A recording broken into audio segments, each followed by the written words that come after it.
அப்படி பேரம் பேசுகிறாங்க. அவ்வளோதான். நீங்கள் வந்து ஒரு காரு வாங்க போகிறீங்க. இப்போ நான் ஒரு ஐஃபோனே வாங்க போகிறேன், எடுத்துக்காட்டு சொல்லுவோமே, ஒரு ஐஃபோன் வாங்க போகிறோம்.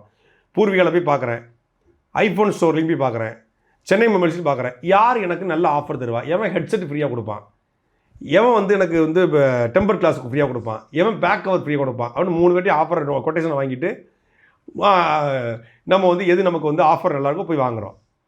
அதே போல் தான் யார் சீட்டு நோட்டு, எம்பி சீட்டு, யார் மத்திய அமைச்சர் பதவி ராஜ்யசபா எம்பி நோட்டு, அமைச்சரவையில் பங்கு நோட்டு. இந்த பக்கம் பார்த்தா எம்எல்ஏ சீட்டு நோட்டு. எந்த ஆஃபரை பார்க்கலாம்? அமைச்சரா, மத்திய அமைச்சரா, ராஜ்யசபாவா, எம்எல்ஏவா அப்படின்னு ஆஃபரை வச்சுட்டு போகிறாங்க. இது ஒரு வகையான வியாபாரமாக மாறிடுச்சு.